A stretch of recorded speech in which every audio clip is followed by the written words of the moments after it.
Hello, welcome back to another video. তো কেমন আছো তোমরা? আশা করছি অনেক অনেক ভালো আছো। তো আজকে যে ভিডিওটা নিয়ে আসতে চলেছি সেটা হচ্ছে অনেক একটা নতুন ভিডিও, একদম ইউনিক ভিডিও হতে চলেছে। মানে আমাদের এখানে একটা রক্তদান শিবির ক্যাম্প বসেছিল এবং আমি এর আগে কোনো দিনও রক্তদান করিনি, আর এই ফার্স্ট টাইম প্রথমে রক্তদান করতে চলেছি। আর আমার একটু নার্ভাস ফিলও হচ্ছে। এখান থেকে আমি একটা পানি দাও দিন। আমি কি করব আমি নিজেই বুঝতে পারছি না, কারণ মানে আধ ঘন্টা আগে আমাদেরকে পানি খেতে বলেছিল, যে রক্তদান শিবির আধ ঘন্টা মানে যারা রক্তদান করবে আধ ঘন্টা আগে মিনিমাম পানি খেয়ে নেবে, একটা বোতল পানি মিনিমাম খেয়ে নেবে। তো আমরা এখন রক্তদান শিবিরের ওইখানে যাচ্ছি, গিয়ে তারপর সম্পূর্ণ এক্সপ্লোর করছি তোমাদেরকে যে ঠিক কীরকম আয়োজন করা হয়েছে কি না হয়েছে। এখানে তোমরা যেটা দেখতে পাচ্ছ, এইখানে আয়োজন করা বলতে এখানে অলরেডি এর আগের রাতে জলসা হয়েছিল, যার জন্য মানে বেশি কিছু আয়োজন করতেও হয়নি আমাদেরকে, ঠিক আছে। তো দেখতে দেখতে মানে পানি টানি খেলাম, তারপরে দেখি আমাদেরকে চেকআপ টেকআপ করবে, তারপর আমাদেরকে রক্ত নিবে, ঠিক আছে। তো রক্ত দিয়ে ঠিক কীরকম ফিলিংস আসে সেটাও তোমাদের সাথে আশা করি শেয়ার করব আমি। তো চলো দেখি আগে পুরো চেকআপ টেকআপগুলো কমপ্লিট করে নিই আমরা।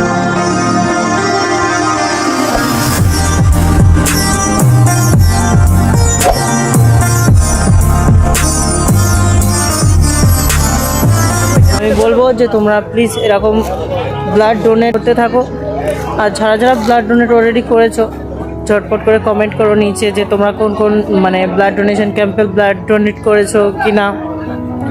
প্লিজ এটা আমাদেরকে একটুখানি কমেন্ট করে জানাও। এবং তোমরা তো আমাদের অডিয়েন্স না, তো তোমাদের কাছে আমরা সব কিছুই ব্লগ তুলে ধরতে পারি। আর এটা হচ্ছে আমার লিভিং ক্রিয়েটার, এবং আমরা অলরেডি এন্টারটেনমেন্ট ওয়ার্ল্ডে আছি ঠিকই, কিন্তু দিন শেষে এই মানে সমাজের যে কাজগুলো সেখানেও আমাদেরকে থাকা উচিত, এবং সামনে আপনাদেরকেও থাকা উচিত। তো দিন শেষে হাতে হাত রেখে আমরা এগিয়ে যাওয়ার চেষ্টা করি। হয়তো কিছুটা আমরা পিছিয়ে পড়ব, কিন্তু আমাদের আগামী প্রজন্মের কথা ভেবে আমাদেরকে এগিয়ে যেতেই হবে। আজকে একটা ব্লাড ডোনেশন ক্যাম্প বসেছে, কালকে দুটো বসবে, পরশু তিনটে বসবে, এরকম করতে করতে হাজারো ব্লাড ডোনেশন ক্যাম্প বসবে এবং হাজার হাজার মানুষ প্রাণে বাঁচবে।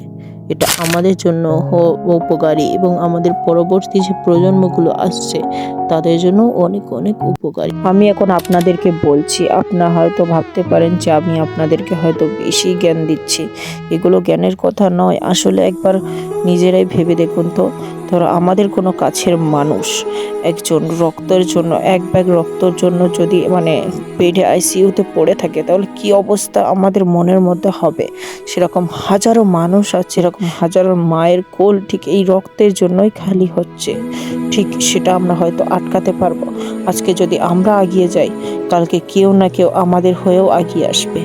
ঠিক এইভাবেই আমরা আসলে কাজগুলো করতে থাকবো। আসুন আমরা এই কাজগুলো আগামী প্রজন্মের জন্য, ভালোর জন্য করতে থাকি। আর আপনারা আমাদেরকে একটু সাপোর্ট করুন, এবং যেন এরকম ধরনের ভিডিও আবার আপনাদের সামনে আনতে পারি ঠিক এর পরের বছরে। সবাই ভালো থাকবেন আশা করি। আসি এবার আমার পার্সোনালি রক্ত দিয়ে ঠিক কেমন লেগেছে। তো আমার যখন আমার রক্তটা মানে কভার করছিল তখন তো একটু ভয় ভয় লাগছিল, কিন্তু আমার যখন রক্ত দেওয়ার আগে অনেক মানুষ রক্ত দিতে এসেছিল, তাদের অনেকেই শুধু বাদ চলে গেছে, ঠিক আছে। তার কারণ হচ্ছে কারোর কিছু সমস্যা ছিল, সব কিছু তার বলা যায় না।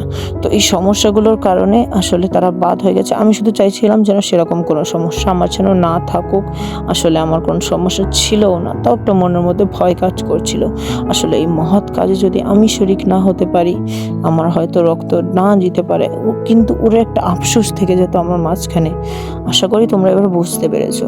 কিন্তু রক্ত দিয়ে আমার খুবই ভালো লেগেছে, এবং আমার ওরকম কোনো ফিল হয়নি যে আমার অতিরিক্ত কোনো অসুবিধা হচ্ছে কি না। এবারে বলা যায় না, এবারে সবার শরীর তো সমান হয় না। তো আজকের জন্য এতটুকুই। আগামীকাল দেখা হবে অন্য কোনো ভিডিওতে। ততক্ষণের জন্য টাটা, বাই বাই। মানে 100 জনের মতন টার্গেট ছিল রক্তদান শিবির, যেটা আমাদের প্রোগ্রামটা হচ্ছিল। তো সেইখানে মনে করো এই 3 জনা এক্সট্রা হয়ে গেছিলো, এবং 120 জনা পর্যন্তও নেওয়া হয়েছিল। তারপরে এবারে নেওয়া সম্ভব হচ্ছিল না, তার জন্য এরা মনে করো এখনো রক্ত দেবে বলে এখনো মনে করো রক্ত দেবে বলে এখনো বসে আছে।